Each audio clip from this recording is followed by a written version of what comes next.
اشرح لي صدري ويسر لي امري واحلل عقدة من لساني يفقهوا قولي اما بعد فاعوذ بالله من الشيطان الرجيم بسم الله الرحمن الرحيم يا أيها الذين آمنوا اجتنبوا كثيرا من الظن إن بعض الظن اسم ولا تجسسوا ولا يغتاب بعضكم بعضا أيحب أحدكم أن يأكل لحم أخيه ميتا فكرهتموه واتقوا الله إن الله تواب رحيم.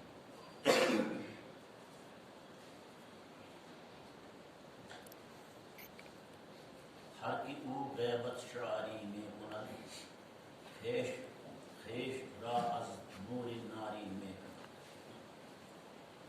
مصطفیٰ گفت از زنا غیبت اشد پس بداں غیبت چی باشد خلق بر. برادر اسلام السلام علیکم ورحمۃ اللہ وبرکاتہ. وہ کہ اس وقت ہماری مسجد میں لوگوں کی کمی ہے، لیکن معاشرے میں جو کچھ برائیاں پنپ رہی ہیں، برائیاں سر اٹھا رہی ہیں، ان کو پہنچانے کے لیے کوئی ذریعہ بھی نہیں. اس وقت اس موبائل سے جو کچھ باہر سے آ رہا ہے اس میں برائیاں بھی ہیں اور اچھائیاں بھی ہیں، لیکن لوگ زیادہ برائیوں کی طرف جاتے ہیں، اچھائیوں کی طرف نہیں جاتے. پہلے زمانے میں لوگ دور دور سے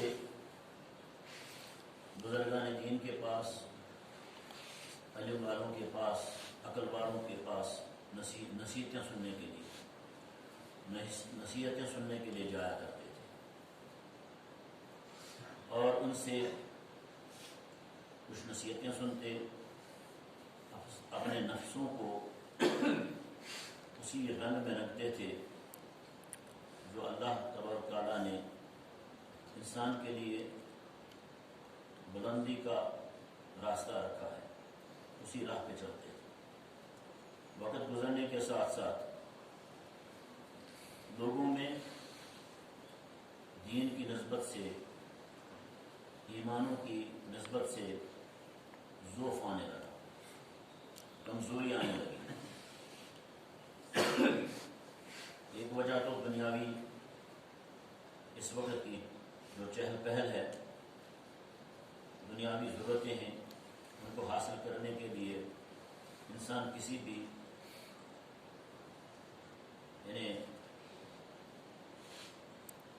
طریقے کو استعمال کرتا ہے، کوئی بھی جائز اور ناجائز کام کر لیتا ہے.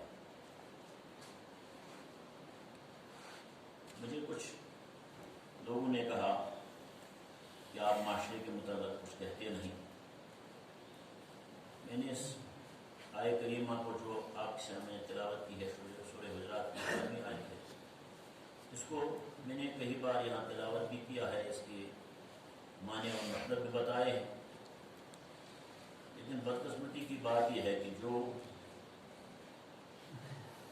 کہا جاتا ہے وہ صرف مسجد میں ہی، اس چار دیواری میں ہی رہ جاتا ہے، اس سے باہر نہیں جاتا ہے. لوگ اپنے گھروں میں بھی تلقین نہیں کرتے، باہر تو کیا تلقین کریں گے، گھروں میں بھی تلقین نہیں کرتے، گھر والوں کو بھی نہیں سمجھاتے کہ ہم نے کیا سنا ہے. کوئی فخر سے یہ کہتا ہے کہ میں پڑھ چکا ہوں، مجھے سننے کی کیا ضرورت ہے. میں نے ویڈیو دیکھی ہے، اس میں بھی یہ بات تھی، ہمیں اس میں دل لگانے کی ضرورت بھی کیا ہے. اس طریقے سے معاشرہ جو ہے روز بروز بدتری کی طرف جاتا ہے، بہتری کی طرف نہیں آتا ہے. آج کا میرا موضوع جو ہے، آپ نے آیتیں سنی، اسی بارے میں ہے کہ اللہ تبارک تعالیٰ فرماتا ہے الذین آمنوا اجتنبوا کثیرا من الظن ان بعض الظن اسم ولا تجسسوا ولا یغتب بعضکم بعضا. اے ایمان والو، سے گمانوں سے بچو. کچھ کیونکہ بعض گمان گناہ ہوتے ہیں. بعض گمان جو ہے گناہ ہوتے ہیں. اب یہ گمان کیا چیز ہے پہلے بھی میں اس کے لیے بیان کر چکا ہوں. علماء نے جو بیان کیا ہے، جو کتابوں میں موجود ہے کہ گمان کیا چیز ہے. ہم گمان سمجھتے ہیں گمنڈ کو، جیسے ہم اپنی کشمیری میں کہتے ہیں مشبارہ گمان، یعنی وہ بڑا گھمنڈی ہے، اس کو یا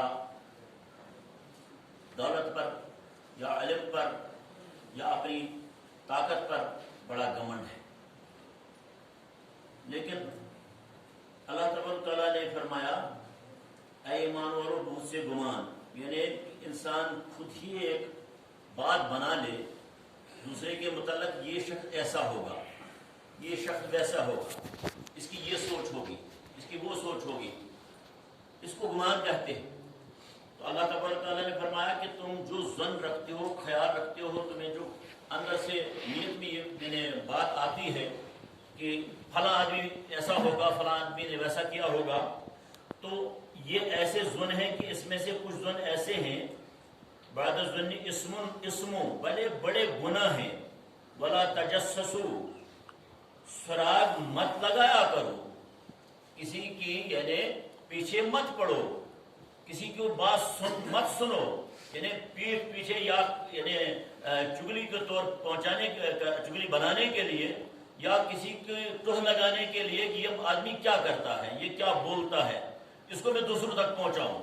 ولا تجسس، اس میں تجسس ہے، ایک خواہش ہے، ایک تمنا ہے. ولا یغتب بعضکم بعضا، اور کوئی کسی کی غیبت نہ کیا کرے. ولا یغتب بعضکم بعضا، کوئی کسی کی غیبت بھی نہ کرے، کیونکہ معاشرے میں اگر برائیاں پھیلتی ہیں، قتل ہوتے ہیں، فساد ہوتے ہیں، تو غیبت یا چغل خوری سے ہوتے ہیں اور کسی چیز سے نہیں ہوتے. یہاں ایک بیماری ہم میں ہے. اگر کوئی بولنے والا کبھی بولتا ہے کسی ایسے موضوع پر کہ اس آدمی میں، کسی آدمی میں، مسجد میں یا کسی باہر وہ ویسی برائی موجود ہو، تو وہ کہتا ہے یہ تو مجھے کہہ رہا ہے، اس نے مجھے ہی شاید یعنی مجھے ہی کہتا ہے، یہ اس نے شاید جانا ہے، یہ مجھے ہی کہتا ہے. اس کو نہیں لیتے ہیں کہ معاشرے کی برائی ہے، معاشرے کے لیے کہا جاتا ہے، کسی ایک کے لیے نہیں کہا جاتا ہے. کسی ایک کی برائی بھی پورے معاشرے کی برائی ہوتی ہے، اور پورے معاشرے کی برائی تو برائی پوری ہے. تو فرمایا گیا کہ ولا یغتب بعضکم بعضا، تم ایک دوسرے کی غیبت نہ کیا کرو. ایحب احدکم ان یاکل لحم اخیہ میتا، کیا تم میں کوئی پسند کرتا ہے کہ اپنے مرے ہوئے بھائی کا گوشت کھائے؟ کیا تم میں کوئی اس بات کو پسند کرے کہ وہ اپنے مرے ہوئے بھائی کا یعنی کا گوشت کھائے، یعنی مردے کا اپنے مرے ہوئے بھائی کا گوشت کھائے؟ فکرہتموہ، تم ہرگز ایسا نہیں کرو گے، یہ تمہارے ناگوار ہے، تم اسے ناگوار سمجھتے ہو. لیکن یہ غیبت ویسی ہے جیسے انسان کوئی اپنے مرے ہوئے بھائی کو کاٹ کر اس کا گوشت کھائے. اللہ تبارک تعالیٰ فرماتا ہے میں نے کوئی بات نہیں کی، کوشش کی کہ اس بات کو پہنچایا جائے، ہر ایک پڑھتا ہے. میں نہیں کوئی عالم ہوں، عالم مجھ سے زیادہ ہیں یہاں بیٹھے ہیں، لیکن ایک بات پہنچانے کا اندر سے ایک چاہت تھی، خواہش تھی، وہ میں نے کوشش کی کہ پہنچا دوں. کوئی کس میں لیتا ہے، مجھے اسے کوئی سروکار نہیں.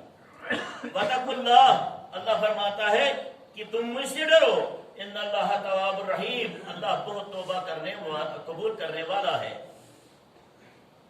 مطلب یہ ہے کہ توبہ کے بغیر یہ حل ہونے والا نہیں. ایک عورت حضور اقدس صلی اللہ علیہ وسلم کے گھر تشریف لائی، حضرت عائشہ رضی اللہ تعالیٰ عنہ کے پاس. وہ چھوٹے قد کی تھی، اس کا قد کم تھا. تو حضرت عائشہ جب وہ واپس گئی تو حضرت عائشہ رضی اللہ تعالیٰ نے حضور پاک صلی اللہ علیہ وسلم سے یعنی عرض کی یہ کتنی ٹھنگنی ہے، یعنی اس کا قد کتنا چھوٹا ہے. کوئی یہ نہیں تھا کہ وہ غلط بات تھی، وہ تھی قد کی چھوٹی وہی بات. حضور پاک صلی اللہ علیہ وسلم فرمایا عائشہ تم نے غیبت کی، اور حضور کریم صلی اللہ علیہ وسلم فرمایا مصطفیٰ گفت الزنا غیبت اشد.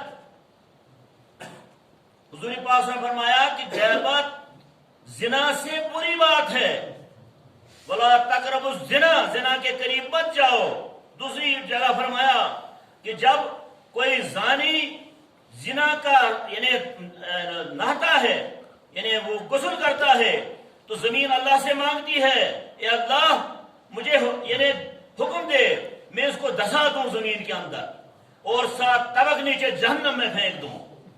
جب وہ اپنے اوپر پانی ڈالتا ہے تو اللہ تعالیٰ اس کو وقت دیتا ہے یہ میرا بندہ توبہ کرے گا.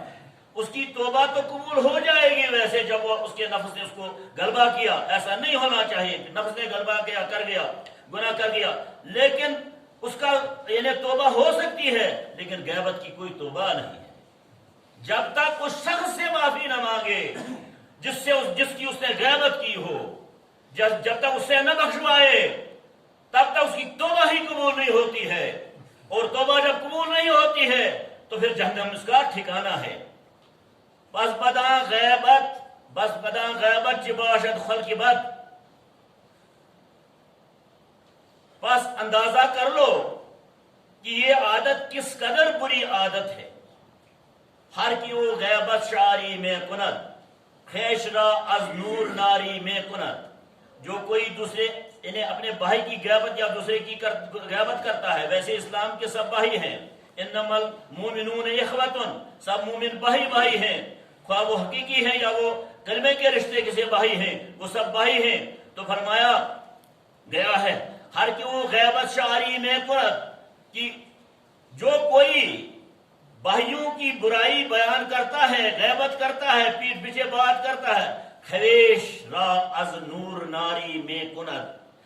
وہ اس کی وہ بھائیوں کی غیبت کرنا اس کو نور سے نار میں پہنچاتی ہے، نور سے نار میں پہنچاتی ہے. وہ نور کی طرف جا رہا تھا لیکن غیبت نے اس کو آگ میں ڈال دیا، جہنم میں ڈال دیا. خریش را از نور ناری میں کند، وہ تو اس میں بڑھ گیا.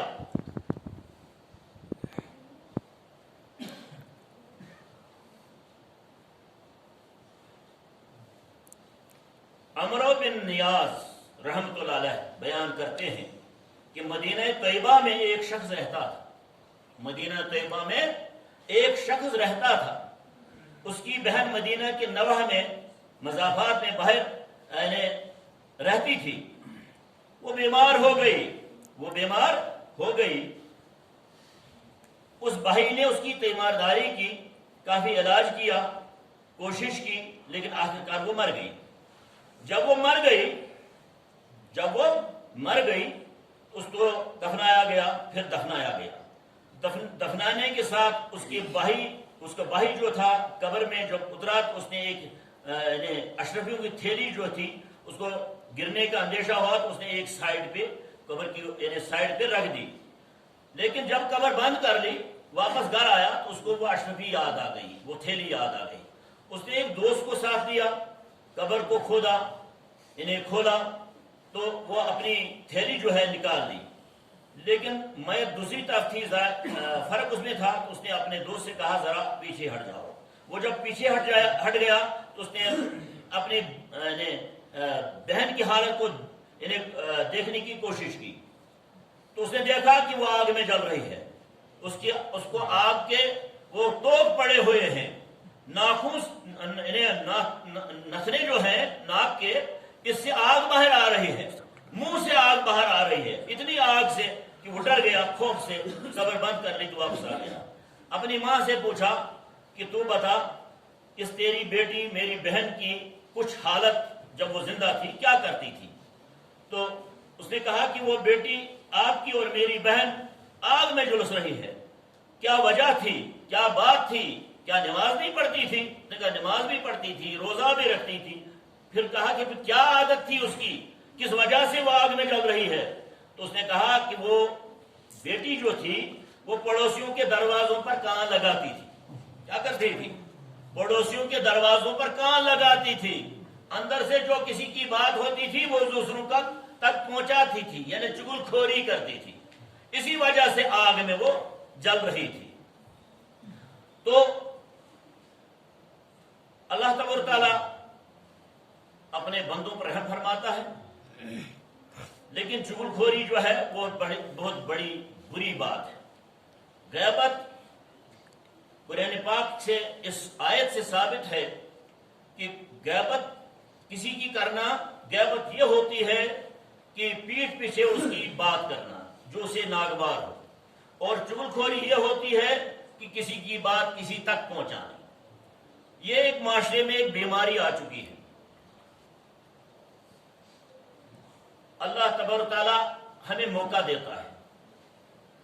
کچھ ہی عرصہ پہلے یہ وبائی مرض جسے کرونا کہتے ہیں پورے عالم میں پھیل گیا. ہر ایک گھبراتا تھا اس حالت کو دیکھ کر کہ جب اس بیماری سے کوئی مرتا ہے تو دفنایا بھی جاتا نہیں. باپ بیٹے کو نہیں دفنانے جاتا، بیٹا باپ کو نہیں دفنانے جاتا. ایک قیامت سگرا قائم ہو گئی پورے عالم میں. کہیں میتوں کو گاڑیوں میں لے کر کھڈوں میں ڈالا گیا، کسی نے جنازہ بھی نہیں پڑھا، کسی نے قبلہ رو بھی نہیں کیا، کسی نے ہاتھ بھی نہیں لگایا. ہسپتالوں میں ہی مرے. انہوں لوگوں نے مشینوں سے لے کر ان کو کھڈوں میں دفنایا. اتنی یعنی بھیانک بات تھی، اتنا خوف تھا. لیکن ابھی وہ چل رہا ہے. ہمارے معاشرے میں کوئی خوف نہیں آیا، ہمیں کوئی خوف نہیں آیا. اللہ تبارک تعالیٰ فرماتا ہے فذکر ان نفعت الذکریٰ. حضور پاک صلی اللہ علیہ وسلم سے مخاطب ہے اللہ تبارک تعالیٰ، ان سے فرماتا ہے فذکر ان نفعت الذکریٰ. تم نصیحت اس کو کرو جس کو نصیحت لگے گی، جس کو یعنی نصیحت نفع دے گی. فذکر ان نفعت الذکریٰ سیذکر من یخشیٰ. جو یعنی خدا سے ڈرتا ہے وہی نصیحت لیتا ہے. جب اللہ کا ڈر ہی ختم ہو گیا، جب اللہ کا ڈر ہی اندر سے ختم ہو گیا تو پھر انسان بے شرم بھی بن گیا. انسان کے پاس کوئی شرم نہیں. آقا انعامدار صلی اللہ علیہ وسلم فرمایا جب کوئی شرم کھو جاتا ہے، حیا کھو جاتا ہے تو پھر وہ کسی قابل نہیں رہتا ہے. پھر اس کے اندر کوئی خوف نہیں ہوتا، کوئی ڈر نہیں ہوتا. فذکر النفعت الذکریٰ سیذکر من یخشیٰ ویتجنبها الاشقی الذی یصلی النار الکبریٰ. کبریٰ کہتے ہیں بڑے. اس کے لیے بہت بڑی آگ ہے جس میں وہ ڈال دیا جائے گا. ثم لا یموت ولا یحییٰ. نہ وہاں وہ مرے گا نہ وہ جیے گا. جیسے کسی کے گلے میں کوئی سخت چیز پھنس جاتی ہے، نہ وہ نگل پاتا ہے نہ وہ اگل پاتا ہے، نہ وہ اندر لے جا سکتا ہے نہ باہر آ سکتی ہے. تو ایک عذاب ہوتا ہے، ایک عذاب ہوتا ہے. اگر کسی کو تجربہ ہو تو بہت بڑا عذاب ہوتا ہے. معمولی سی ایک چیز یعنی گوشت کا ایک ٹکڑا اگر گلے میں پھنس جائے تو موٹا سا ہو، گلے سے نہیں اترتا ہے نہ باہر آتا ہے، تو ایک عذاب ہوتا ہے.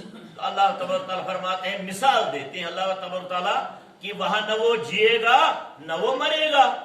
ایسی حالت ہوگی جس نے بات اللہ کی نہیں مانی، اللہ کے رسول صلی اللہ علیہ وسلم کی بات نہیں مانی، اپنی من چاہی زندگی گزاری، اپنی من چاہی زندگی گزاری، رب چاہی کو چھوڑ دیا، رب کے فرمان کو چھوڑ دیا، آقا نامدار محمد عربی صلی اللہ علیہ وسلم کے اسوہ حسنہ کو چھوڑ دیا، ان کے طریقے کو چھوڑ دیا.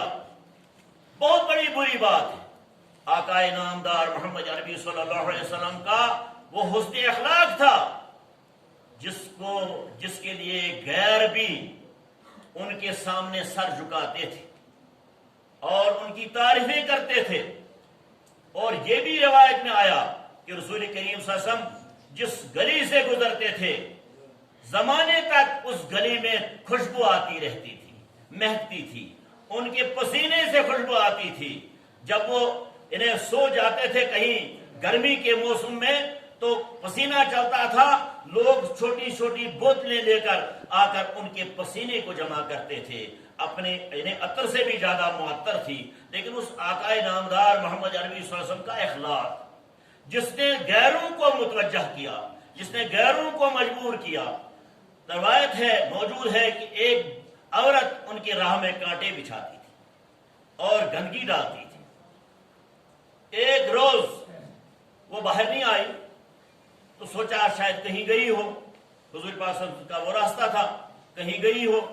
دوسرے روز بھی وہ باہر نہیں آئی تو پھر سوچا کہیں اور گئی، آئی نہیں ہوگی ابھی. جب تیسرے روز نہیں آئی تو وہ اس کے گھر میں گئے. وہ بیمار تھی، وہ سہم گئی، ڈر گئی کہ میں نے ان پر ظلم کیا ہے، سختی کی ہے، وہ مجھے ماریں گے.